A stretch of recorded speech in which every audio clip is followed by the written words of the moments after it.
My novel Golgotha is a murder mystery about a very strange myth from the First World War where an Allied soldier was found crucified in no man's land. For years it was thought this was just a story and there were no facts to it. But recently, some evidence has shown up that proves it was in fact true. So I'm always looking for strange war stories to help promote this book, and recently I found a doozy that I'm calling Alas, Poor Yorick. Now there are a lot of weird stories from the Second World War, and I originally found this one about Australian troops in Papua New Guinea in a very strange place. The American Weekly was a Sunday newspaper supplement found in many papers across the USA. At its peak, it was said to have a circulation of around 50 million readers. Now one reason for this was the sensationalism of their stories. I mean, they really pushed the envelope on these things. I'm not saying they were false, or they made anything up, but clearly the old adage, if it bleeds, it leads, is a good description of how the magazine's editors dealt with its content. Now I'm not going to quote the article here as its language is the ignorant, most certainly racist writing of a nation at war. Just to get this clear, I'm not condemning it as it was clearly of its time. I'm just not going to repeat it here either. I just don't want to put that kind of darkness into the world. Now the article was written by Hal Ward, and it's about the war in the Netherlands or Dutch New Guinea, or as we know it today, Western or Indonesian New Guinea. He notes that the natives of New Guinea had very little contact with Westerners, and still held true to their traditional beliefs, including what we'd probably think of as witch doctors. After a few years of the war, the Japanese Empire had invaded New Guinea and had begun moving into its thick jungle depths. Now, Papua New Guinea is one of the largest islands on the planet, and it's ancient, being geographically part the most northern of Sahul, the little talked about continent that also contains Australia. Now, the Battle for New Guinea is a famous story in Australia, but for the rest of the world, you may not be aware just how large this conflict was. In fact, it was the largest conflict against the Japanese, with soldiers from most Allied nations fighting between 1942 and 1945. The vast majority of the soldiers on these islands were from Japan, Australia and the US, with some 216,000 men losing their lives in the conflict. Now the country of Australia is a small nation numerically compared to most other leading military countries, and it was even more so back then. Now in these conflicts it has a long history of befriending the locals of a region to help them, and thus increase their ability and effectiveness in the field. The first Aussie trips into Dutch New Guinea continued this and brought with them something they believed would help communicate with the island's natives: Claudius. Speaking some Malay and a little pidgin English, Claudius would communicate with the locals, asking them to not only help unload and move the Australians' equipment from the beaches, but to help clear the jungle for airstrips, as well as help locate enemy soldiers and snipers. But the most common thing Claudius asked for was fresh food. Fresh meat, fish, fruit and vegetables, because it turned out this part of New Guinea was swampy and barren. Now none of this was unusual, as invading troops often tried to ally with the locals for just these reasons. No, what was unusual about this situation, to quote the article, Claudius was no ordinary man. In fact, he wasn't a man at all. He was a weather-beaten skull that the Aussies had picked up somewhere on their martial wanderings. And he knew how to get what he wanted for his friends. Yes, you heard that right. Claudius was a human skull. Now to continue from the article. And what made Claudy talk? An Australian officer who ventriloquised for a living in civilian life. He was the author of the bright idea that two heads are better than one, even if half of the team is the bleached cranium of an ex-citizen. Claudius knew how to get what he wanted for his friends. While he was in good voice, the battalion he hung out with seldom sat down to GI rations. So basically the Australians would move throughout the region and either talk about Claudius and his powers or have their guides do it for them. Soon the legend of Claudius grew, and natives from across the region began visiting the Australians to see, or hear, for themselves this strange skull. And of course Claudius would be brought forth in great pomp and ceremony and start asking everyone attending for help and food. And going back to the article, now and then a tribal witch doctor, jealous of his own racket, tried to convince his people Claudy was a phony, but he never got anywhere. The fish and the fruit and the monkey meat and fowl piled up in the mess tent. Alright, just to let you know, this article made me very nervous. Its ridiculousness was not really the issue, because, as we said, weird things happen in war. What made me nervous was the lack of specifics. There are no names to chase up and see if any of this is true. In the past, for about a decade, I also worked at the Australian War Memorial, retelling these sorts of stories, and I never heard a single mention of Claudius the Talking Skull.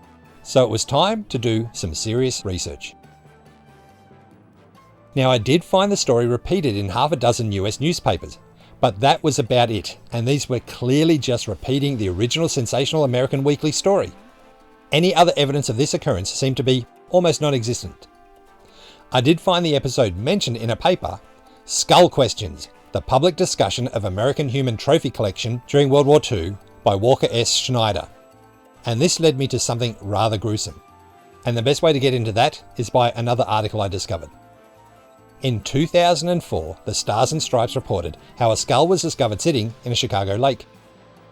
The police were immediately called out, and it was discovered the skull had been thrown in there when the family of the man who'd owned it got sick of the creepy thing sitting on his desk. The skull was from a Japanese soldier, collected by US troops during the Pacific Theatre of the war. And this was far from uncommon.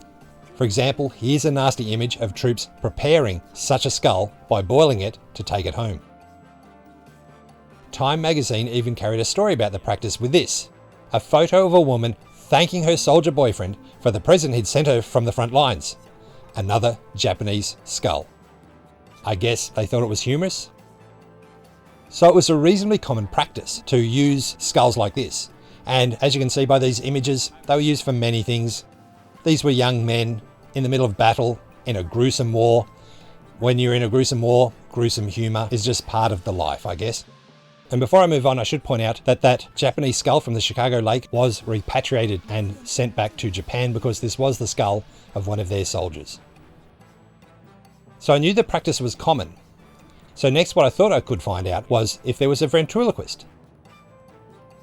Tom Hussey was an Australian professional ventriloquist and soldier who was captured after the fall of Singapore and became a prisoner of war at Changi. Here he helped work on the infamous Burma Railway. Using the prison's workshop, he found bits and pieces to build Joey, a ventriloquist doll to help boost the spirits of his fellow prisoners.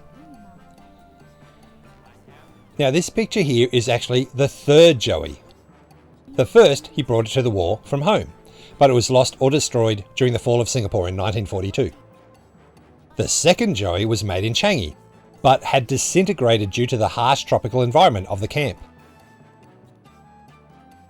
Joey III was made in 1944, and it was eventually donated to the Australian War Memorial in 1947. Here's an interesting note. The AWM recently inspected Joey, and you can read their report on this amazing piece at the link below. They found out what made up Joey, and amazingly, how all the prisoners in the camp at the time signed Joey's clothes. Many of these signatures are still visible today. Now importantly, Hussey cannot be our man, as he was already a prisoner of war at the time of the New Guinea story. But there were other ventriloquists operating in Papua New Guinea. One was a sergeant called Len DeVere, who made up his doll Jerry out of a coconut. According to the original story, DeVere cannot be our man either, as he was just a sergeant, and we need an officer.